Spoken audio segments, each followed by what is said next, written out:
और सुबह 6 बजे पीठ पीछे वार किए इन लोगों ने। ऐसी क्या जरूरत पड़ी थी? आपको पता है, इनको पता था कि 9 बजते बजते यहाँ पे पैर रखने के लिए जगह नहीं मिलेगी। तो कितने लोगों को हिरासत में लिया है? संख्या एग्जैक्ट आपको वो उसी और सपनों के साथ बनाया, आज उसको टूटते देखते हुए बेहद भावुक। दिल से खून के आंसू रो रहे हैं सभी, मैं नहीं, जो भी इस नवलगढ़ को किसी स्टेडियम को सपना लेके बैठा था। हमारा स्टेडियम तोड़ा है, हमारा हौसला नहीं तोड़ पाएंगे लोग। जनता जवाब देगी और आने वाले टाइम पर इससे भी भव्य खेल मैदान बनाएंगे बच्चों के लिए, मेरा वादा है। और इन तानाशाहों ने, मुझे भरोसा था कि एसपी और कलेक्टर संजीदा व्यक्ति हैं, ये सरकार के दबाव में नहीं आएंगे। सुबह तक भरोसा था मुझे 5-6 बजे तक कि कोई न कोई ऐसा रास्ता निकालेंगे ताकि हमारे को 1 महीने का टाइम मिल जाए। और जो भी न्यायालय के बीच में गलतफहमी पैदा की है इन अधिकारियों ने, सोच समझ के, वो भी 2024 के बाद, वो हम दूर कर सके। हमने हाथ जोड़ के पूरे गांव ने भी रिक्वेस्ट की, सबने रिक्वेस्ट की, मैंने स्वयं ने भी की कि आप हमें महीने भर का समय दे दो, 1 तारीख से कुछ नहीं बिगड़ता। उच्च न्यायालय में भी व्यक्ति बैठते हैं, वो भी किसी माँ के बेटे हैं, वो भी किसी गांव से ही निकले होंगे। आप जाके अगर जन भावना के लिए बताएंगे तो जब 2 चीजें आप कह रहे हो कि पीने के पानी के ट्यूबवेल और सड़क को जैसा आपने मान लिया, तो ये भी तो जन उपयोग के लिए तो था, बच्चों के लिए तो था। और बहुत अरमानों के साथ में एक ऐतिहासिक ये स्टेडियम बना था और पता नहीं कितने लोगों का इसमें योगदान है। ये हो सकता है कुछ लोग हमारे आंसुओं को भी कमजोरी समझें, लेकिन मैं साफ शब्दों में कहता हूं ये कमजोरी नहीं है, बद्दुआ है। और हमने हमेशा कोशिश की है कि किसी को परेशानी नहीं हो। कुछ लोग कई प्रकार की बातें करेंगे, करने की आदत है वो लोग। हमने सोचा इनको सद्बुद्धि आ जाएगी, लेकिन मैं फिर कह रहा हूं,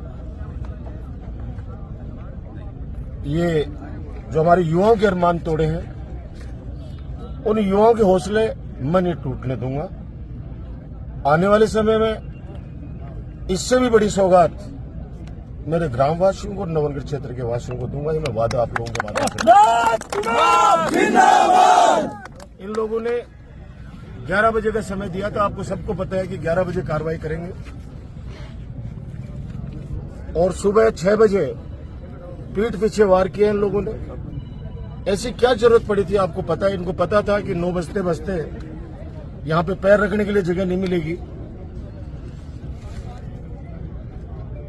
हमने कहा था कि प्रशासन से हम टकराव नहीं चाहते।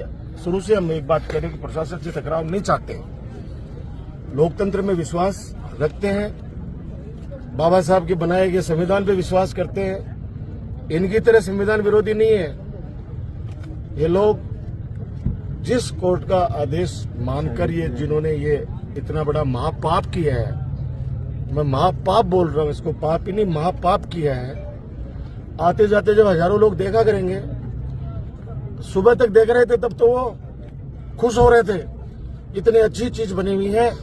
अब जो आएंगे जाएंगे, जब देखेंगे वो तो सोचेंगे कि ये किसने किया, किस दुष्ट ने किया है, ये महापाप किसने किया है, किसको ये चुभ गई ये चीज। जो लोग हम लोग हाथ जोड़ने के बाद भी इन लोगों ने हमारी 1 महीने का समय हमको नहीं दिया इन लोगों ने। और अभी 10 दिन पहले तो हमने इसको वो किया ही है, साफ सफाई करवाई है इसकी, क्योंकि इतने बड़े बड़े आंकड़े खड़े हो गए थे। और हमने सोचा कि ये लोग कन्विंस कर लेंगे। जिस कोर्ट का नाम ले रहे हैं बार बार ये, तो मैं फिर दोहरा रहा हूं कि सर्वोच्च न्यायालय ने डायरेक्शन दिए थे इस बीजेपी की सरकार को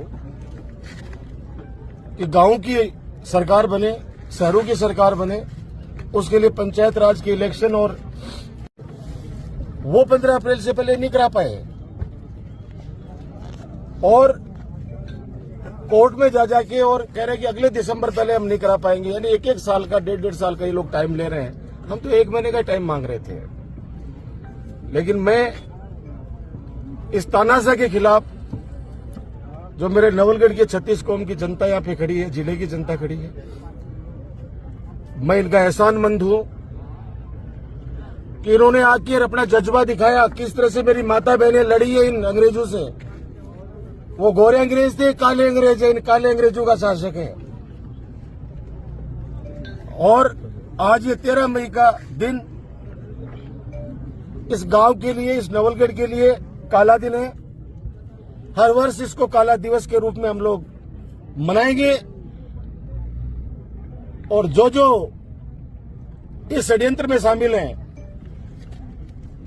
जिस व्यक्ति के कंधे के ऊपर बंदूक रखकर जिसने ये तुड़वाने का षड्यंत्र रचा है, जो 4 दिन पहले भी कह रहा था कि मेरा आदमी है, मैं उससे जाकर वापस ले लूंगा, चिंता मत करो। गांव वाले भी हमारे बेचारे गए थे वहां पे उम्मीद लेके कि ऐसा महापाप मत करना।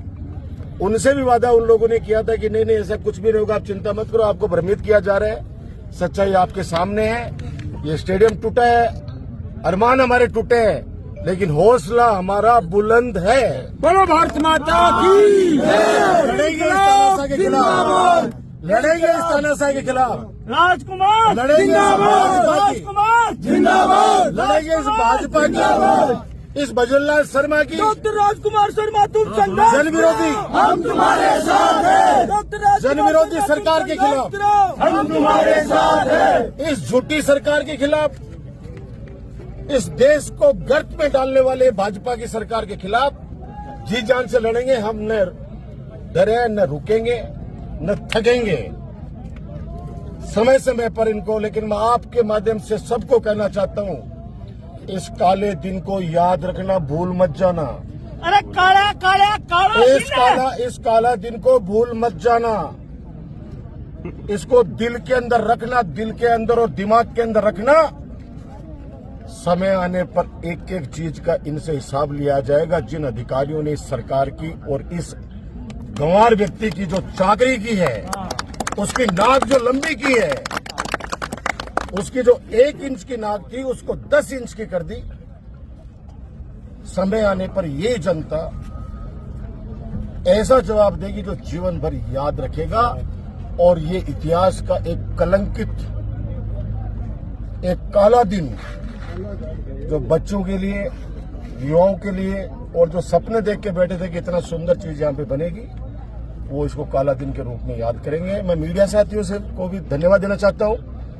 आप लोगों ने इस संघर्ष में हमारा सकारात्मक साथ दिया। जनता के बीच में आपने सच्चाई रखी। जहां जहां इन्होंने गलत डॉक्यूमेंट्स पेश करके और माननीय न्यायालय को गुमराह किया, वो चीज भी आपने अपनी लेखनी के माध्यम से, यूट्यूब के माध्यम से, या आपने इलेक्ट्रॉनिक मीडिया के माध्यम से आपने जनता के बीच में दिखाया।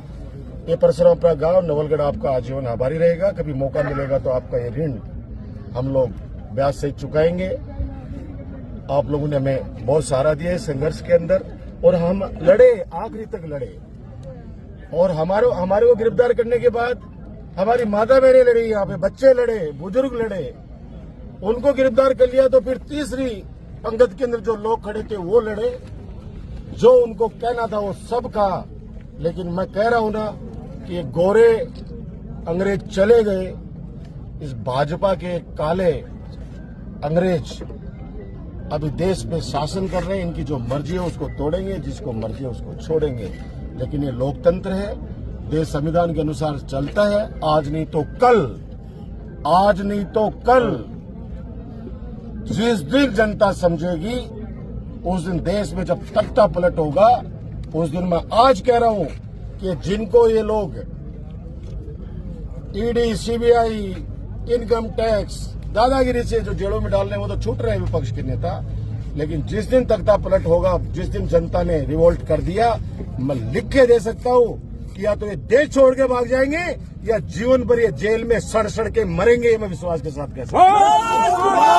त्रिपुरा में माननीय उच्च न्यायालय खंडपीठ के कंटेम्प्ट पिटीशन में जो आदेश माननीय उच्च न्यायालय खंडपीठ ने दिया था, उसकी पालना में गैर मुमकिन नदी क्षेत्र में एक 4 दीवारी बनी हुई है, इसको हटाने के लिए आज हमने कार्रवाई की है। और आप देख रहे हैं तमाम पुलिस जाब्ता और हमारे संसाधन काम कर रहे हैं। पूर्व मंत्री डॉक्टर राजकुमार शर्मा ने भी गिरफ्तारी दी है या उनकी रियासत में लिया गया है? हाँ, उन्होंने स्वेच्छा से भी गिरफ्तारी दी है। हमने उनको प्रशासन ने निवेदन किया था कि भाई इसमें सहयोग करें, अन्यथा गिरफ्तार किया जाएगा। तो सर अब तक कितने लोगों को हिरासत में लिए है? संख्या एग्जैक्ट आपको उसी को साफ बता पाएंगे। ठीक है, धन्यवाद।